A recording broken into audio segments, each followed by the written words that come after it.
vocês. Eu sou chargista, caricaturista, trabalhei com esse pessoal todo que vocês conhecem ou que já ouviram falar. Então o que eu vou contar para vocês mais ou menos aqui é uma história do que eu faço, de como você pode inserir a vida de vocês e entender um pouco mais do que está acontecendo em volta no país, só de ver uma caricatura, ver uma charge, olhar o que está passando, porque às vezes até a charge é mais interessante do que o conteúdo do veículo que ela está inserida, né? Então eu vou contar um pouco da história da caricatura e da charge no país, para vocês verem que ela sempre foi um pouco responsável pelas mudanças que o país sofreu e o mundo sofreu, e como ela pode ser inserida também na vida da gente, porque na verdade a charge o que é? O artista pega, nós pegamos o momento político e colocamos esse momento político com um humor, uma piada que na verdade ela contextualiza aquilo que está acontecendo e facilita com que vocês entendam o que está acontecendo. Na verdade o chargista é a voz de vocês, é a voz do povo. O chargista não cria a situação existe, nós pegamos a situação que existe, o fato, e transformamos o fato num desenho, uma coisa engraçada para que ela possa marcar bastante e possa facilitar, através do humor, o entendimento da situação política e social. Tá? Essa é uma charge que eu fiz da Dilma quando ela ganhou a presidência, né? Ela está lá no Brasil como paraquedas e o Lula, como sempre, lá agarradinho na parte de cima, né? E ela tá, até hoje ela tá assim, ainda tá meio para lá e meio para cá, e a coisa não tá boa pro lado dela, e parece que hoje vai ficar pior, né, com o TCU. Então eu quero contar para vocês como é que é a profissão. Esses jornais aqui, eu trabalhei no Pasquim, que está aqui, depois eu quero que vocês vejam, tem desenhos desenhos originais, mas por favor não dobrem, não amassem, é só para dar uma olhadinha, pode mexer, mas sem a mão suja, porque são originais. Vocês vão ter a oportunidade de ver desenhos feitos mesmo, não é computador não, é tudo feito na mão mesmo. Na mão, no suor. Tem desenhos aqui que demoraram 12 horas para ser prontos. Já fiz desenhos de 20 horas. 20 horas. O tempo todo. E eu só saía quando acabava. Porque dava... Se eu parar, eu me sinto mal. Então quando não acaba o desenho... Então durava isso, 20 horas às vezes. Mas dá prazer. No final, quando a gente acaba um bom trabalho, um trabalho bem feito, a gente tem um prazer danado de ter feito um trabalho bem feito, né? Isso serve não só para o desenho, gente, serve para a vida da gente. Vou explicar por quê. Nenhum desenho desses é feito porque o talento representa 2% só da brincadeira. Porque você tem que estudar bastante. Por quê? Quanto mais você estudar tudo, história, geografia, português, a língua que você fala. No caso, eu além do português, eu já falo inglês, espanhol, italiano. Por quê? Eu gosto de trabalhar com outros jornais de fora, né? Então, o português é uma língua que ela é entendida por milhões de pessoas, mas não é uma língua popular no mundo, né? Popular no mundo é inglês, que é a segunda língua de quase todos os países, né? E o italiano também é uma língua que eu gosto. Não sou italiano, Michelangelo é nome artístico, eu sou Miguel Ângelo e minha família é espanhola. E o espanhol eu falo por causa da minha família é espanhola. Então, eu tenho que falar espanhol.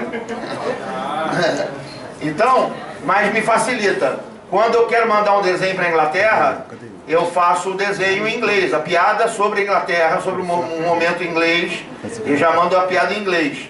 Quando eu tenho que mandar uma piada, por exemplo, Silvio Berlusconi, que era o primeiro-ministro da Itália, eu fiz algumas charges para a Itália e mandei em italiano, né? Na época do Francisco Franco, da ditadura do Franco, que acabou em 75, quando assumiu o rei Juan Carlos, eu fiz piadas, fiz charges para a Espanha em espanhol, né? Se você pode facilitar, isso facilita para você. Então, quanto mais você estuda, mais capacidade para criar piada você tem, porque você tem uma abrangência intelectual que te dá essa liberdade. Então, para vocês, profissionais futuros, quanto mais vocês estudarem, mais chances vocês vão ter para reivindicar melhor situação para vocês profissional, para entender melhor a posição de vocês na sociedade e para que vocês possam retransmitir essa posição, não só pelo teu estudo, mas pelo teu exemplo, para as pessoas que vão depender de vocês um dia, né? Eu sei que estudar é difícil, estudar muitas vezes é chato, principalmente nas matérias que nós não temos muita afinidade, mas que no final de tudo, quanto mais vocês souberem, mais vocês vão ter capacidade, e isso vocês vão ver com o tempo. Agora a gente não dá muito valor a isso, que eu sei que também já passei por isso. Eu era bagunceiro, fazia exatamente o que vocês fazem muitas vezes, já joguei bolinho de papel, já fiz coisa, botei taxinha na cadeira, mas as matérias que eu gostava, que era a maioria, eu estudava, eu prestava atenção, depois fazia minhas horas, né? Mas prestava atenção, isso me facilitou muito, e vocês sabem, eu vou dizer para vocês, eu só fiz um vestibular na minha vida, e passei para o FRJ para onde eu queria. Passei para o FRJ, eu queria Belas Artes. E eu fui o primeiro lugar unificado, no SES Gran Rio, primeiro lugar. E quando eu fui me inscrever na Belas Artes, o cara falou assim para mim, mas você fez 9.948 pontos, por que você não faz medicina, não faz engenharia nuclear? Eu falei, porque eu gosto de Belas Artes. Mas Belas Artes só precisava de 4.000 pontos. Eu falei, mas eu sei, mas eu não posso ver sangue, por isso eu não tenho afinidade com medicina, não posso ver sangue. Adoro física, gosto muito de física, mas não quero ser físico nuclear, eu só quero ser o que eu sou, chargista, caricaturista, artista. Para mim, Belas Artes estava bom. E foi o que aconteceu. Eu nem esperei. Você acha que eu esperava em primeiro lugar? Nem um pouquinho. Só que eu cheguei lá, eu tinha estudado, como eu falei para você, estudava as matérias que eu gostava. Bem, sabia bem. Quando fui fazer o vestibular, cheguei lá 7:55, sentei, li a prova, que eram vários dias, né? Um dia para matemática, física e química, outro dia para português, língua estrangeira, né? 7:55 sentava, lia, começava porque eu sabia, pelas questões que eu sabia, pronto. As mais ou menos e as últimas, acho que eu não estava sacando. E saí de lá tranquilamente. Fui até com uma ex-namorada minha que passou para a educação física, mas já achou que porque eu não tinha estudado, que eu tinha feito escola técnica federal, fiquei 3 anos sem estudar. Quando me formei na escola técnica do Maracanã. Fiquei 3 anos sem estudar. Aí ela falou assim, tu não estudou, não vai passar, né? Então eu comecei a procurar meu nome lá no final. E ela junto comigo.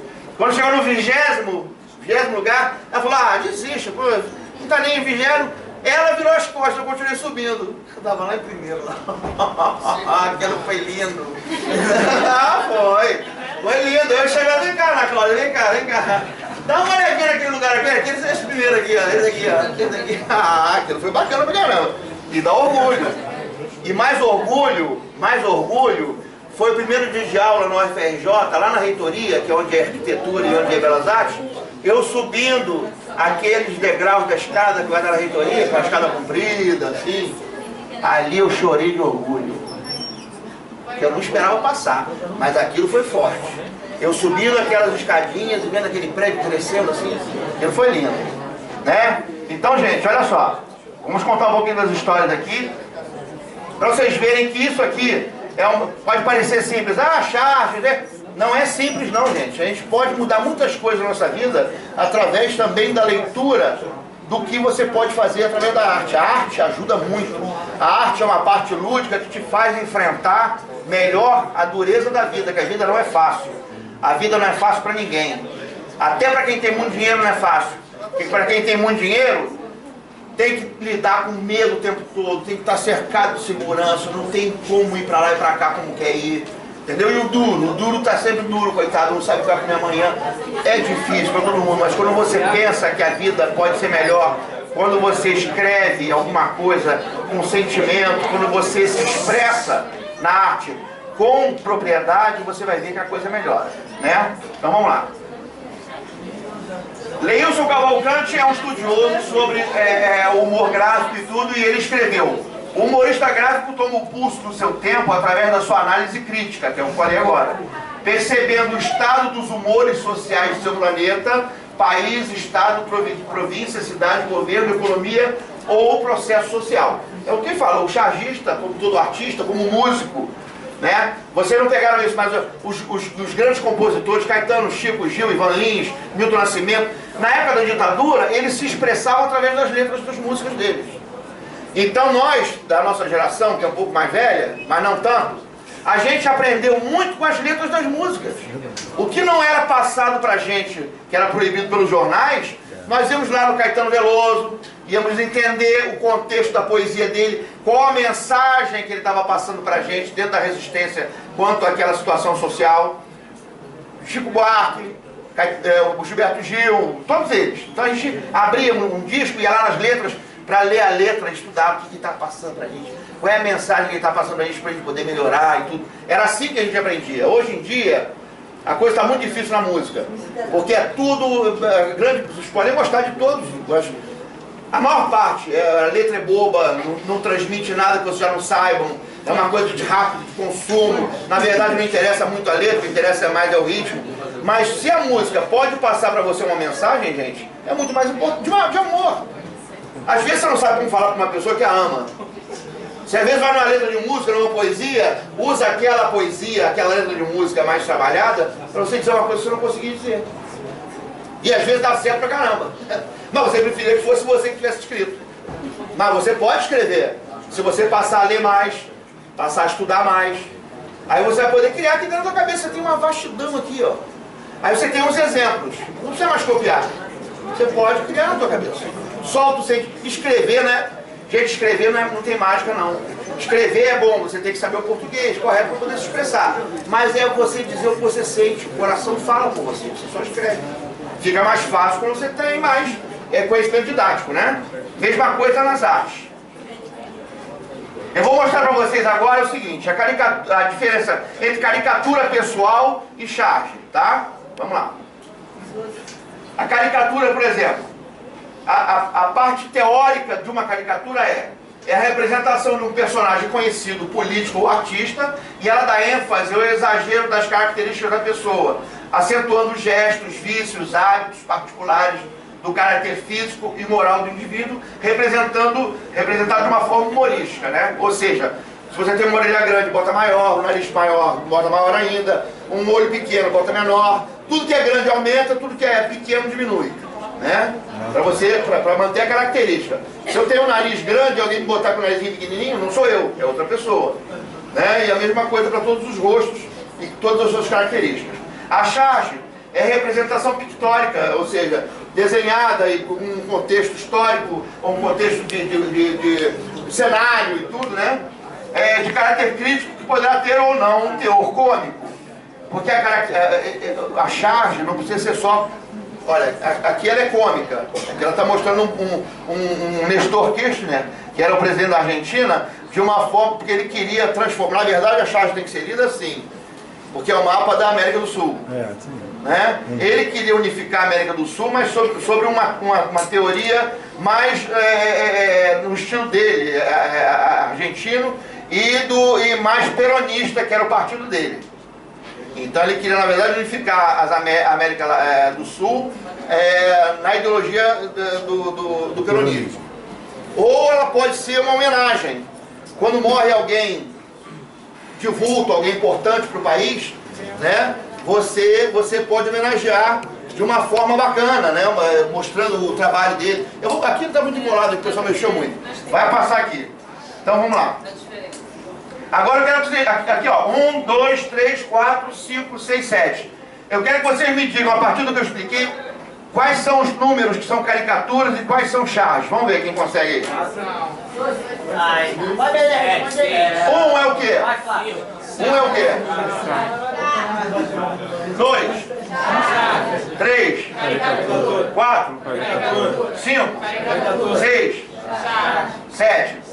Viu? Turma inteligente aí, pegou rápido. Vamos lá. Quem é esse aqui?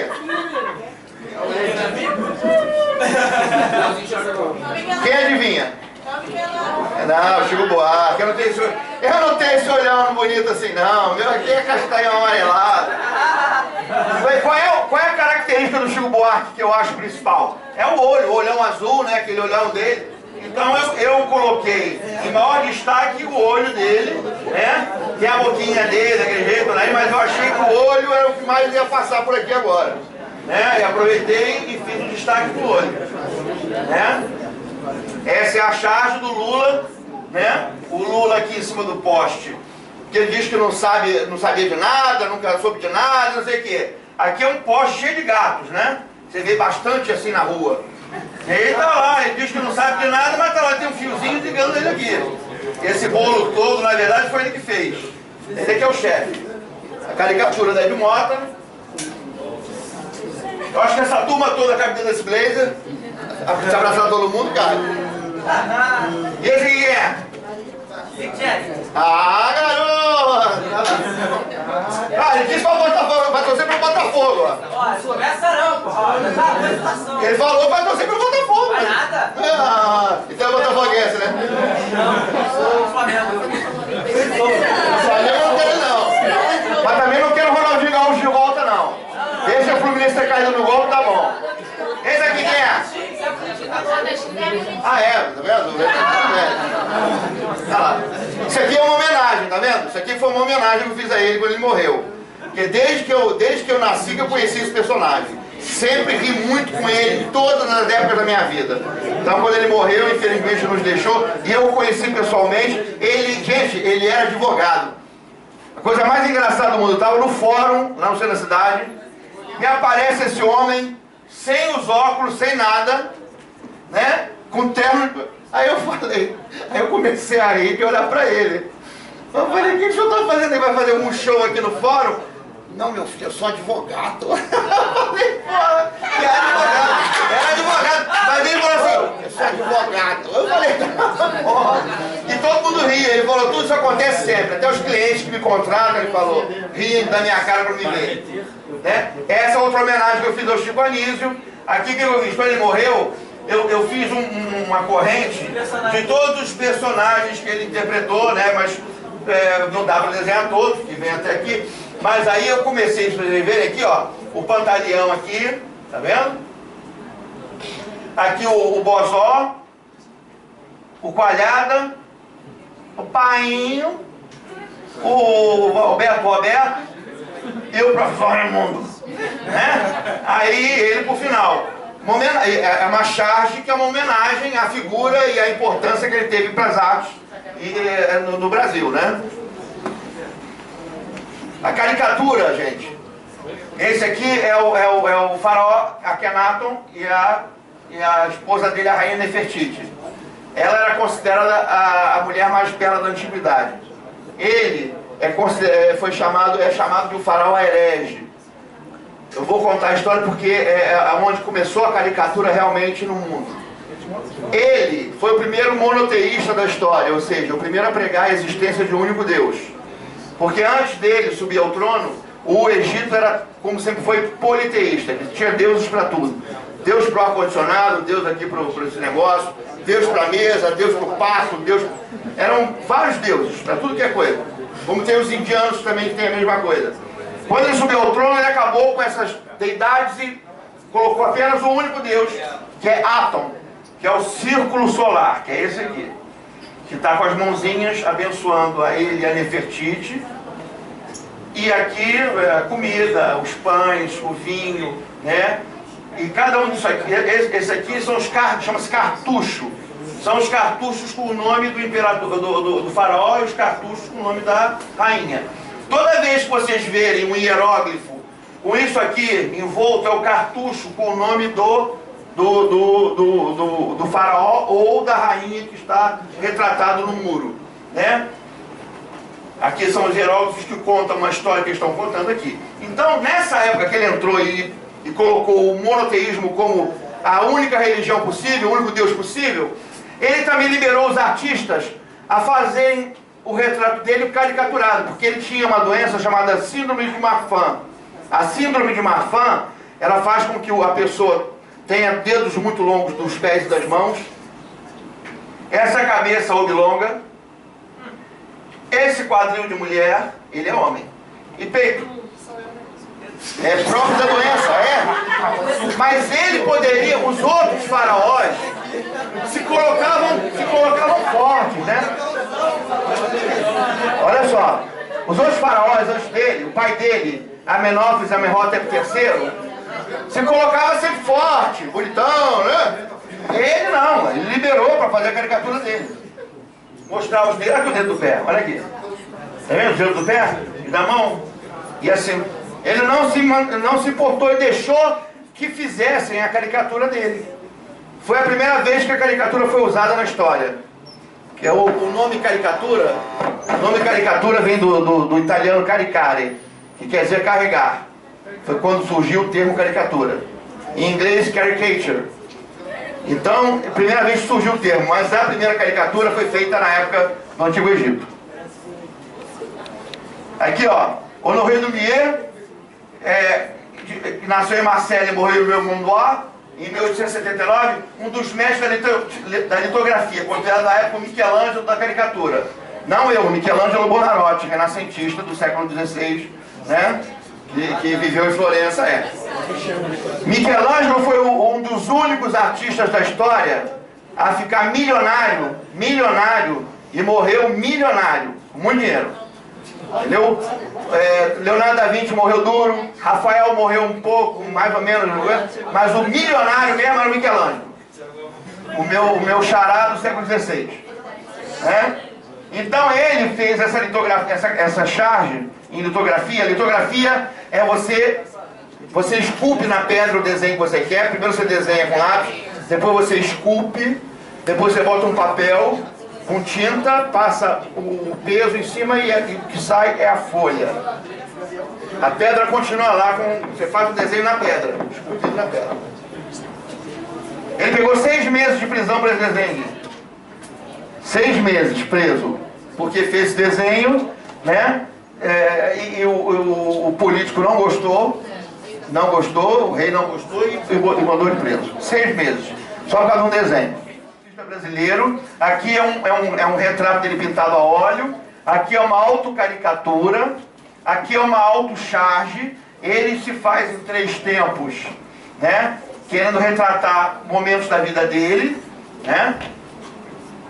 Você vê que esse traço é praticamente um esboço, né? Ele não tem um trabalho, ele é mais trabalhado, assim, finalizado, como um desses, por exemplo, né? Ou outros que vocês veem aí, mas serve porque às vezes a pessoa ela está com vontade de se expressar, então ela não precisa ter um apuro, como ele teve aqui por aqui, já caprichou mais, já pintou e tudo. Ali era uma coisa momentânea, que ele queria se expressar daquela forma, naquela hora e fez. Angelo Agostini, é um italiano que veio morar no Brasil. Ele é caricaturista, desenhista, pintor, crítico e gravador. Aqui é um autorretrato dele, né? Que ele gostava mais de fazer caricaturas, mas geralmente eu mesmo comecei com autorretratos e tudo. Antes de entrar no Fasquim, tipo, mudar meu jeito de desenhar para poder entrar no Fasquim. Ele estudou muito em Paris, onde concluiu tudo sobre arte, os estudos sobre arte, e voltou ao Brasil e começou a trabalhar como caricaturista. Ele foi um grande crítico do Primeiro Império e principalmente um grande crítico do Segundo Império, Dom Pedro II. Tá? Aqui a ilustração é uma revista que tinha no começo do século passado, século retrasado, século XIX, e início do século XX. Ela tem aqui a Anaís de Tefé, que é a primeira caricaturista do mundo a publicar um trabalho, né? Porque os caricaturistas, já havia alguns, mas uma caricaturista, ou seja, uma mulher fazendo caricatura, ela foi a primeira. Ela era esposa do Marechal Hermes da Fonseca, que dá nome ao bairro Marechal Hermes. Só que ele a proibia de fazer desenho, porque naquela época a mulher não podia nada, não podia votar, não podia fazer desenho, não podia... O que ela podia fazer era bordado, nem cozinhar, quem cozinhava eram os escravos. Bordado, piano e pintura de temas clássicos. Aí ela desenhava escondida dele, tá aqui a história dela, vou ler para vocês rapidamente. Mas uma brincadeira, quem consegue ler esse nome aqui rapidinho? De vocês. Não é que é?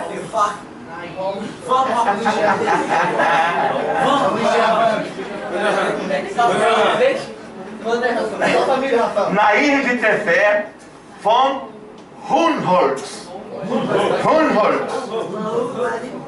Bateu nomes piores do que esse. Esse daqui é tranquilo. Nasceu na cidade do Rio de Janeiro em 1886, em plena crise do Império e nos anos finais da escravidão. Filha de Antônio Luiz von Humboldt, do Barão de Tefé. Em 1912 casou-se com o Marechal Hermes da Fonseca, então presidente da República. Estudou nas melhores escolas do sul da França e lá descobriu seu talento pelo desenho.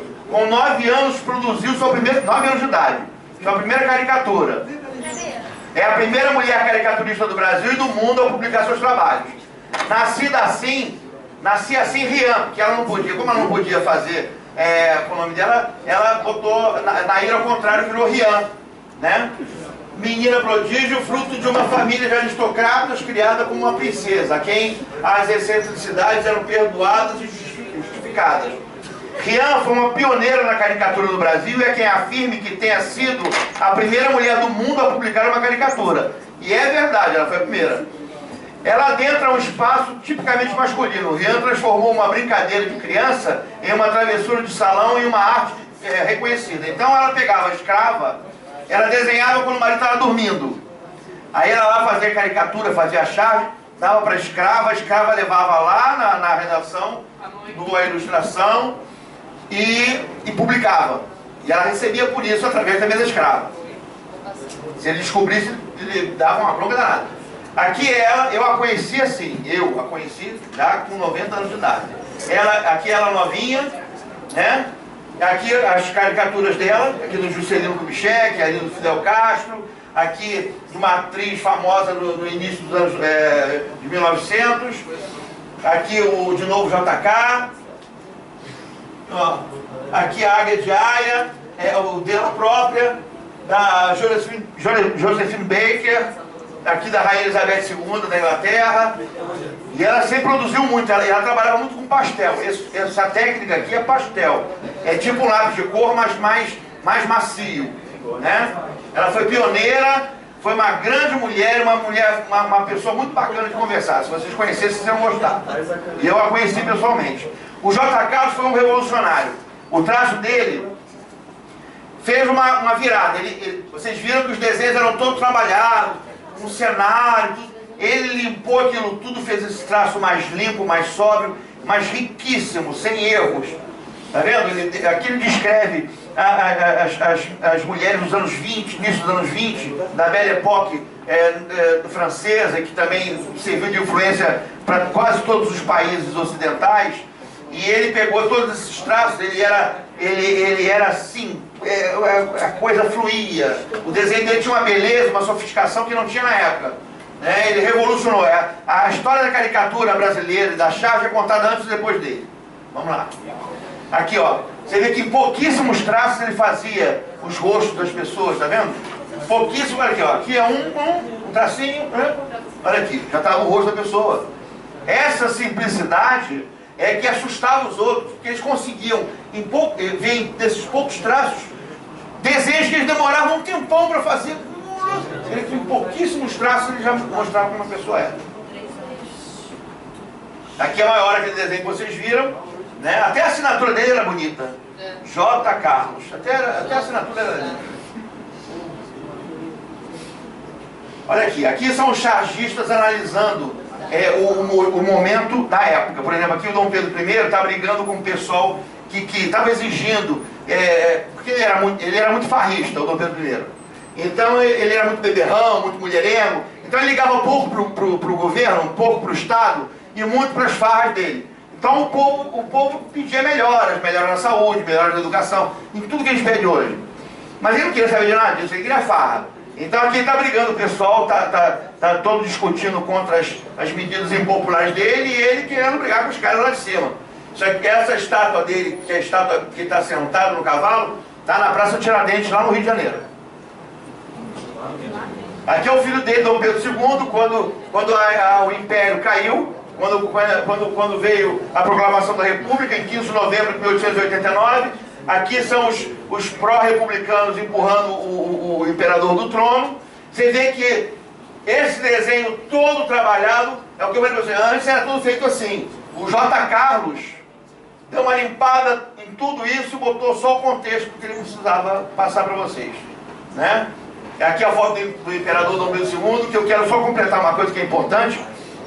O pai dele era um fanfarrão, ele era mais ligado ao Brasil, ele amava o país, ele, Dom Pedro II, que morou na Quinta da Boa Vista, que vocês conhecem ali no São Cristóvão. Ele amava tanto o país que quando ele soube que ia ser exilado, porque o Império caiu, ele mandou fazer um travesseiro com terra brasileira para ele dormir no navio, inclusive ficar lá, e foi enterrado em Petrópolis, quando ele voltou para cá, primeiro em Portugal, quando morreu, com esse travesseiro. E ele foi depois, quando nós fizemos 100 anos de independência, em 1922, eles trouxeram de Portugal de volta o corpo dele, e da Imperatriz para o Brasil, estão lá em Petrópolis. Lá tem a cripta dele e a cripta dela um do lado do outro, na catedral, ela conhece, alguns devem conhecer. E lá, se você abrisse o caixão dele lá, a cripta dele, vai ver que a caveirinha dele está deitada em cima do travesseiro com a terra brasileira. E ele também escreveu uma carta no navio, porque estava muito triste, não triste de ter perdido o dinheiro, ele não ligava muito para isso. Mas ele gostava, amava o Brasil. Ele escreveu uma carta muito bonita, que as pessoas que leram a carta depois que ele fez, disseram que foi uma das cartas mais bonitas de alguém descrevendo seu amor por um país. Aí ele botou essa carta no pezinho de um pombo correio, para que ela chegasse ao Brasil, para que alguém lesse para os brasileiros, o quanto ele gostava. Só que o pombo morreu, aconteceu alguma coisa, aí essa carta original se perdeu no mar. E só temos esse relato porque pessoas antes dele mandar leram o teor da carta e disseram, testemunharam a beleza da carta. Né? Vamos lá. Aqui, muitos chargistas ajudaram a lutar pela libertação dos escravos. Então, isso aqui era a situação dos escravos dentro dos navios negreiros. Eles ficavam nessas posições aqui por até 2 meses. África, Brasil. Ou África, América Central. Ou África, Estados Unidos. Quando era mais longe, era mais tempo. Então, desses todos que ficavam nessas posições durante 2 meses, ou às vezes mais, morriam, e esse morreu. Demorava 1 semana para tirar. Esse morreu, eles apodreciam. Eles faziam cocô do lado desse, faziam xixi do lado desse, faziam cocô do lado desse. Era assim. O pouco de comida que dava, dava na boca, porque eles estavam presos. O cara tinha que dar na boca. Eles empurravam dentro da boca do cara. Era uma coisa de doido. Ninguém sabe até onde passa por isso. Então, desse povo todo aqui, quem chegava no Brasil vivo, desse povo todo aqui, ó, todo mundo, só chegava aqui no Brasil. Só isso aqui. Todo esse resto aqui morria. E quando morria, jogava no mar. Por saber dessas desgraças todas, que infelizmente o nosso país foi o último a abolir a escravatura, o último, por todos nós sabemos disso, os chargistas se juntaram com os abolicionistas para combater a escravidão. Joaquim Nabuco foi um dos principais líderes em favor da abolição da escravatura. Então você vê aqui numa charge, ele pregando a favor da libertação dos escravos, né? E ele diz aqui, das 3 principais correntes de sangue que se confundiram nas nossas veias, o português, o africano, o indígena, a escravidão viciou, sobretudo, os 2 primeiros. Temos aí um primeiro efeito sobre a população, o cruzamento dos caracteres da raça negra com os da branca, tais como se apresentam na escravidão. A mistura da degradação servil de uma com a imperiosidade brutal de outra, né? Que foi a mistura de raças que nós tivemos no Brasil, né? E o que acontece? Nós, na época, em vez de tirarmos dessa miscigenação melhor para o país, na verdade o que nós fizemos foi tornar um povo escravo, que era retirado da África, numa brutalidade imensa, e daí a sua vida era brutalidade até a hora da morte. Homens como Joaquim Nabuco, até o Dom Pedro II, que era contra a escravatura, tanto é que a filha dele, Princesa Isabel, foi que assinou a Lei Áurea, lutaram e conseguiram que nós acabássemos com essa pecha. Por curiosidade, agora vamos ver as bandeiras do Brasil. Essa bandeira do Império, o losango já era amarelo, aqui era verde, e aqui o brasão do Império, né? Aí nós ganhamos a nossa bandeira. Aqui você vê, ó, outra charge contra a escravidão. Aqui os abolicionistas querendo que os escravos sejam livres, e aqui os senhores de engenho, donos de fazenda, né, políticos que queriam manter o status quo da escravidão, ou seja, não pagar pelo trabalho, manter as mordomias na fazenda, na Casa Grande, né, de não fazer praticamente nada, que todos eles faziam tudo para eles, né? E aqui, quando aconteceu a libertação dos escravos, 100 anos da abolição da escravatura, o Lan fez essa charge em homenagem ao momento histórico brasileiro, que é um escravo já liberto, mas fazendo embaixadinha com a bola de ferro, né? Aqui o José Bonifácio, que era também o mentor intelectual do Dom Pedro II, foi o curador do Dom Pedro II enquanto ele era menor de idade, não pôde assumir efetivamente o império. E aqui uma charge, né, contando uma passagem dele, perdendo a paciência nos festejos da independência. Porque embora ele tenha lutado pela independência do Brasil, né, ainda era novo, mas junto ao Dom Pedro I, ele não era muito a favor da República, ele preferia que continuasse o Império. Então aqui é mais ou menos uma charge contando essa briga dele contra esse negócio. Tanto é que ele está aqui com a folha de louros do imperador, né, e com a mesa jogando as coisas em cima do pessoal, brigando contra os republicanos. Então aqui tem a estátua dele no centro da cidade, vocês podem ver lá no centro da cidade. E é mais um exemplo daquela revista Ilustrada, era uma das principais revistas do século XIX, onde tinha charges, crítica social e política. Aqui é na época que nós nos tornamos república, o Marechal Deodoro da Fonseca, essa bandeira foi a primeira bandeira que eles fizeram, que era dos Estados Unidos do Brasil, baseada na bandeira americana. Depois ela se transformou na bandeira que é a União, as estrelas daqui.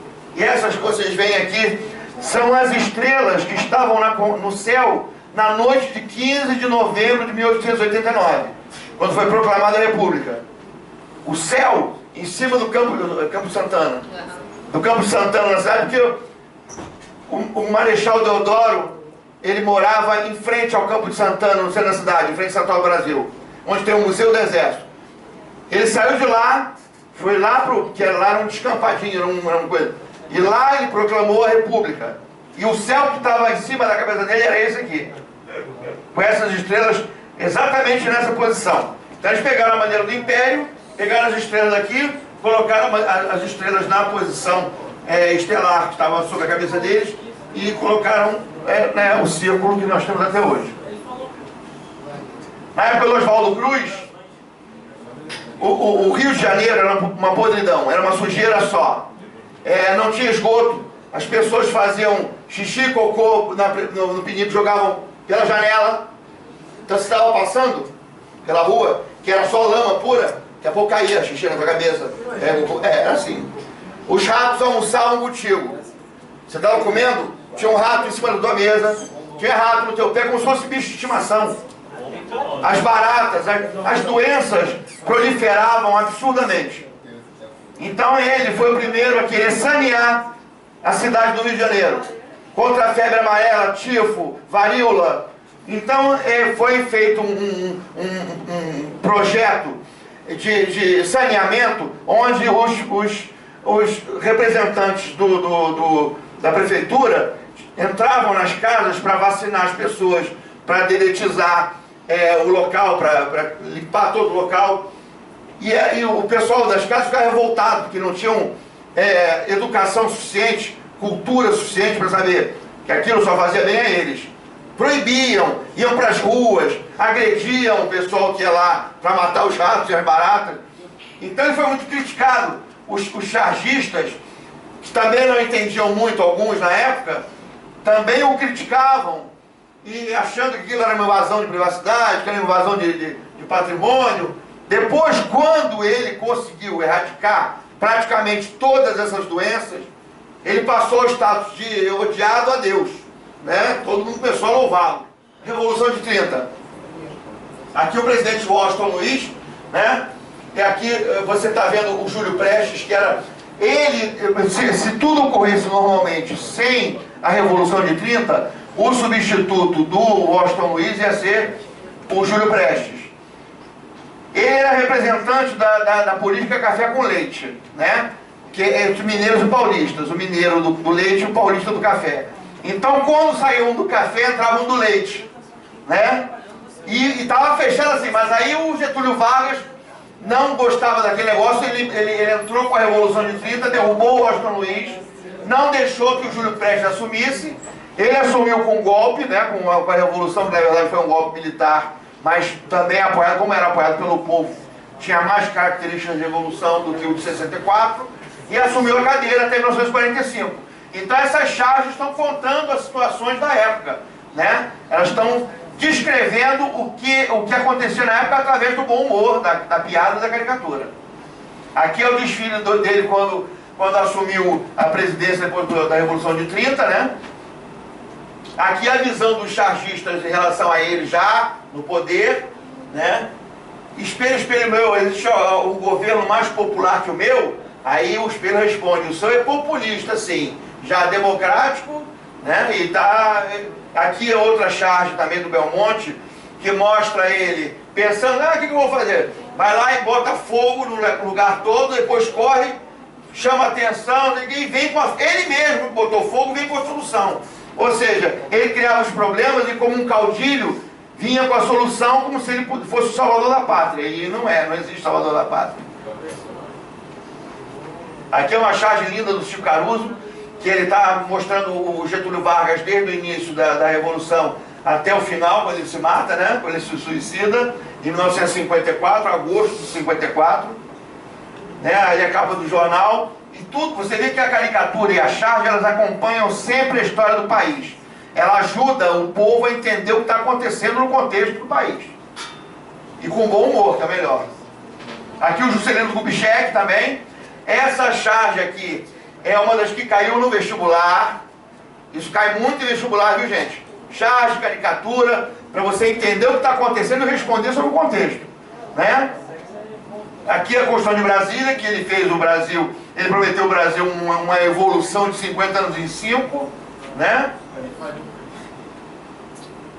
Aqui foi o acidente dele, que na verdade aprontaram o carro dele para bater, né? Ainda botaram um outro caminhão para ficar pressão do carro dele e mataram ele. E aqui o chargista denunciando através da charge o que na verdade o povo todo sabia, que ele foi morto. Outra charge que caiu no vestibular, do Juscelino aqui, ó. Essa aqui, vocês podem ver, abaixo a charge de 71. A palavra gasolina tinha grafia com Z. No Enem 2013 causou polêmica. Ao lado, em vestibular para o UERJ 2003, a grafia foi corrigida para a aplicação do exame. Porque na época daqui, não havia ainda a reforma ortográfica, que foi, na verdade, em 71. Gasolina era escrita com Z. Com a reforma ortográfica e a mudança de praticamente toda a grafia de algumas palavras que eram escritas com PH e tudo, formulou-se e aceitou-se que escrevesse com S, né? Mas foi matéria de vestibular. Aqui o Jânio Quadros, né? Na época de 61, quando ele fez a campanha e tudo, ele com a vassoura, que era o símbolo da campanha dele. Aqui o Juscelino indo embora, ele chegando, também com os 50 anos em 5, fazendo uma brincadeira, um trocadilho. E a charge sempre contando a história do momento político. Você pode contar a história toda do Brasil, de um país todo, através das charges, né? Vamos lá. Aqui na época do golpe de 64, né? O João Goulart foi deposto, né? Aqui está o golpe, aqui uma foto de Brasília, quando os militares foram lá assumir o local. Aqui é um militar soltando aqui os pássaros como se fosse uma liberdade que eles tivessem dado, que eles estavam libertando a gente dos comunistas. Na verdade os pássaros saem daí e já caem mortos. Ou seja, na verdade não há liberdade nenhuma, é uma liberdade assistida. Os anos de chumbo, que são de 64, mas principalmente de 68 até 86, quando acabou a ditadura e entrou o primeiro governo eleito democraticamente. Não, pelo voto direto, mas democrático, porque a tendência era que a democracia voltasse. Né? Aqui, Charles do Milor Fernandes, que trabalhou com a gente no Pasquim. A crítica da ditadura lendo as novidades no Pasquim, que acontecia muito. Eles pegavam o jornal Pasquim, que está aqui, que vocês vão ver, para ler o que a gente estava fazendo, o que a gente estava dizendo, não sei o que, olha, esse jornal aqui. Né? Os presidentes da época militar, o Castelo Branco, Costa e Silva, o Médici, o Geisel e o Figueiredo. Aqui, ó, um militar prestando continência com o cara no pau de arara, no braço dele ali, que era uma das torturas aplicadas aos ditos revolucionários, né? Aqui os movimentos estudantis contra o golpe, né? Gente, na idade de vocês, lutando nas ruas para que o golpe não fosse impetrado, né? E os chargistas aqui denunciando através das charges, né? Todo o esquema criminoso que os militares estavam implantando e nós sofrimos muito. Eu apanhei dos militares, colegas meus que começaram comigo, jornais, recolheram muitos jornais da gente, rasgaram e sumiram com desenhos, muitos desenhos meus também, um monte. Era difícil trabalhar naquela época. A gente não sabia o que ia acontecer no dia seguinte, né? Mas o povo estava nas ruas, mas aqui estava nas ruas com vontade de mudar mesmo. Eles iam lá e enfrentavam, mas não enfrentavam para roubar a loja, não enfrentavam para quebrar. Eles lutavam contra a ditadura dos militares. Eles não queriam se submeter à ditadura dos militares. Eles queriam liberdade para poder pensar, liberdade para poder agir e também até para estudar. Aqui foi quando houve a tentativa de golpe, de atentado ao Rio Centro, né, no show do 1º de maio de 1981. Aqui são as charges denunciando essa tentativa da direita de dizer que o golpe era da esquerda, né, que ia matar muita gente, porque lá estava cheio de gente para assistir ao show de Bete Carvalho, do Chico Buarque, do Gilberto Gil, Gonzaguinha, e aquelas bombas iam explodir ali, iam causar um tumulto danado, porque o lugar para sair de lá era muito pequeno. E imagina, explodir uma bomba, não é a bombinha de São João não, é bomba mesmo, uma bomba boa. Ia causar muitas mortes e iam ser atribuídas à pessoa da esquerda. Aqui é o Jaguar, um dos fundadores do Pasquim, está vivo até hoje, trabalhei com ele. Esse é o SIG, que é o símbolo do Pasquim, né? É o mascote do jornal, né?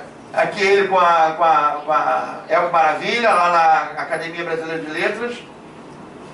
Vários números do Pasquim, que foi o único jornal e o maior jornal a lutar contra a ditadura. Nós lutávamos contra a ditadura, nós éramos a voz do povo contra os militares nessa época dos anos de chumbo. É um jornal histórico, onde passaram por ele as maiores cabeças pensantes do país. Ele é um jornal que ajudou muita gente a sobreviver esses anos. Aqui é a redação do jornal, ainda na San Román, lá na ladeira de Copacabana, em Ipanema, né?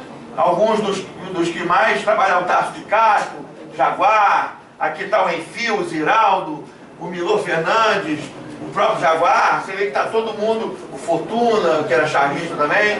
Eu entrei aqui em 78. Essas fotos aqui, essa aqui, por exemplo, é de 74, 73. Aqui também, aqui é por essa data, sim. Mas eu peguei, esses posters eu peguei na parede quando eu cheguei lá. Aqui é Direta Já. Também foi um movimento importantíssimo, onde os chargistas, os artistas, todos se reuniram para poder tentar, de uma forma democrática, se livrar dos militares e ter direito a votar no presidente. Foi um movimento lindo que eu participei desse movimento. Eu subi nesse palanque aqui no Rio, com mais de 1 milhão de pessoas na Candelária. Foi uma coisa que dava orgulho. Você chegava, você tinha orgulho de ser brasileiro, você tinha uma direção a seguir. Você não ia para a rua para beber, para farrear, você ia para a rua para lutar por uma democracia mais ampla e por um direito que era seu de votar no presidente.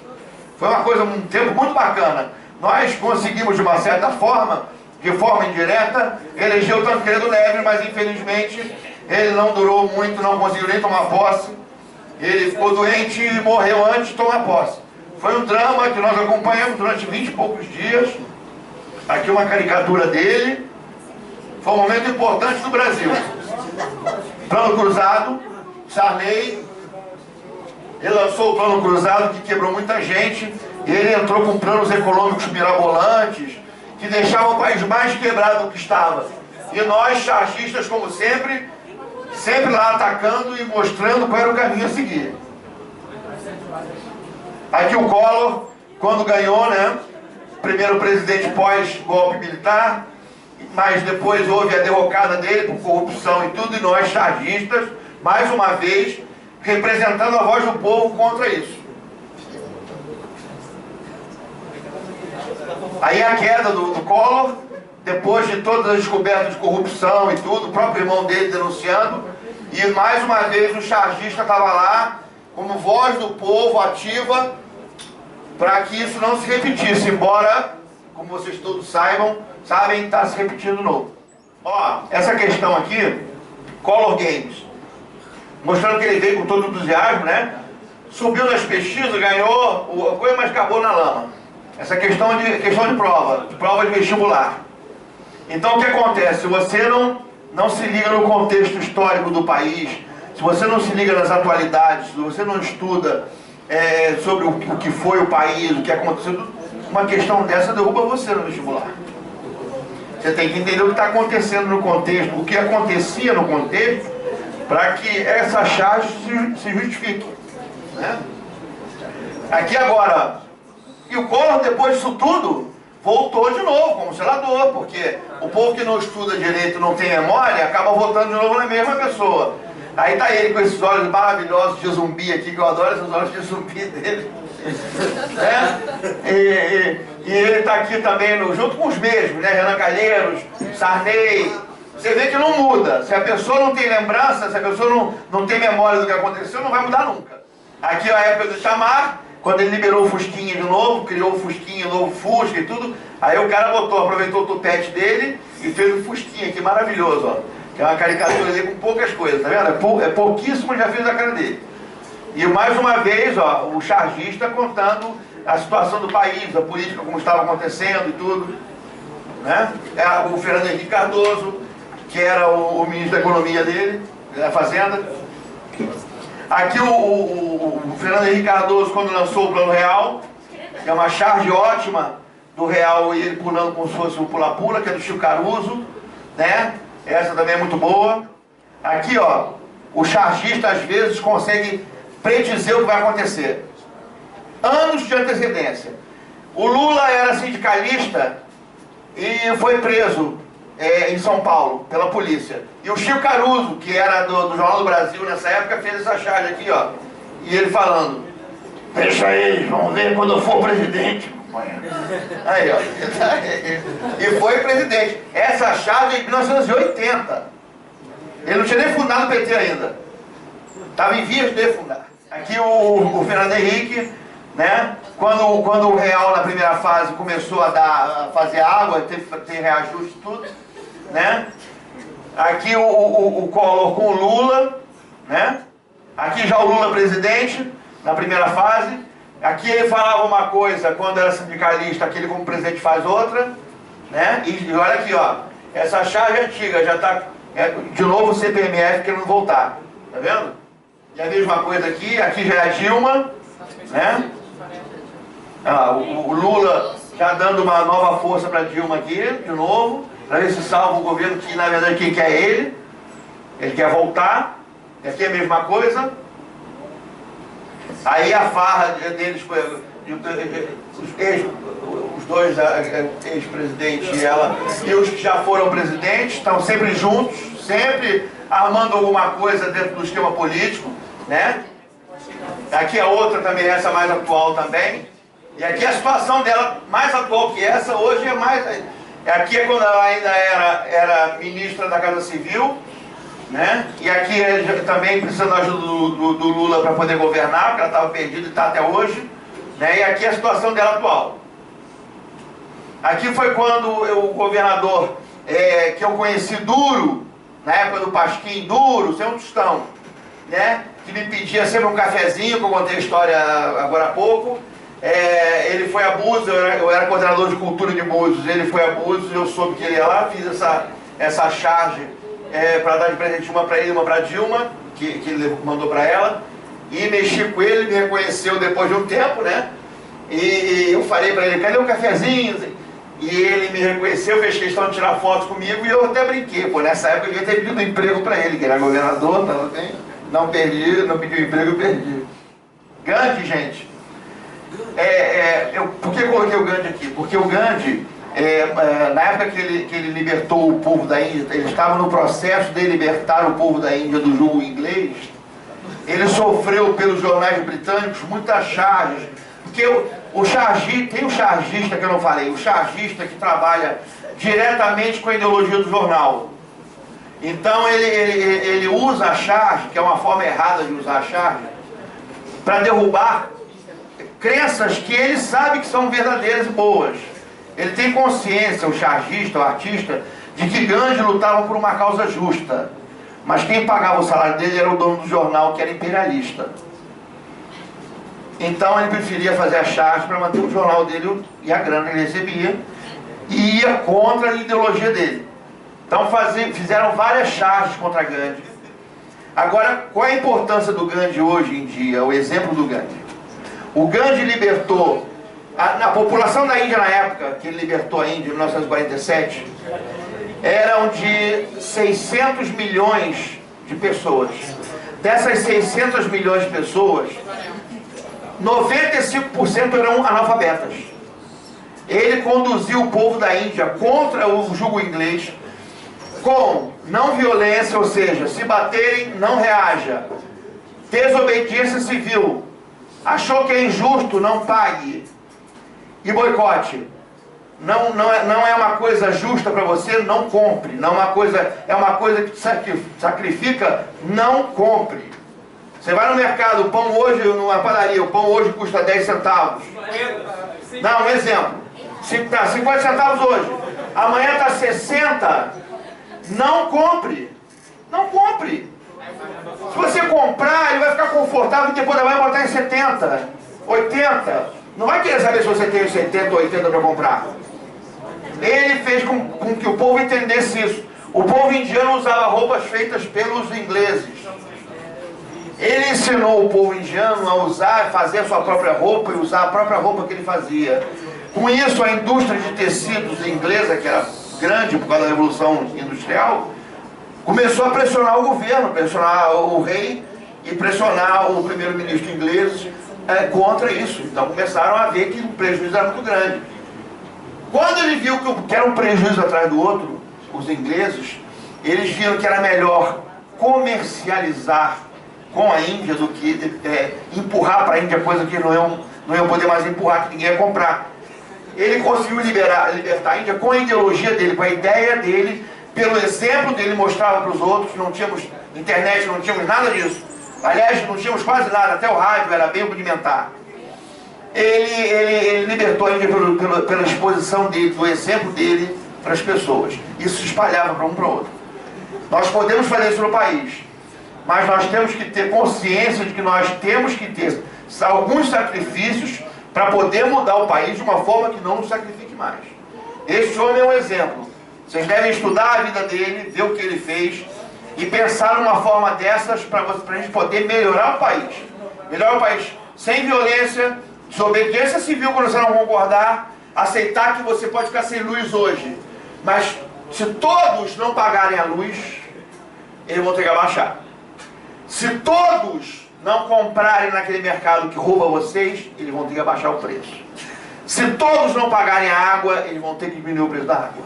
Se todos não botarem gasolina no carro, eles vão ter que abaixar o preço da gasolina. É assim que tem que fazer. Mas isso é uma questão de quê? De estudar, de entender o momento, ver nos exemplos uma forma de se direcionar daqui para frente.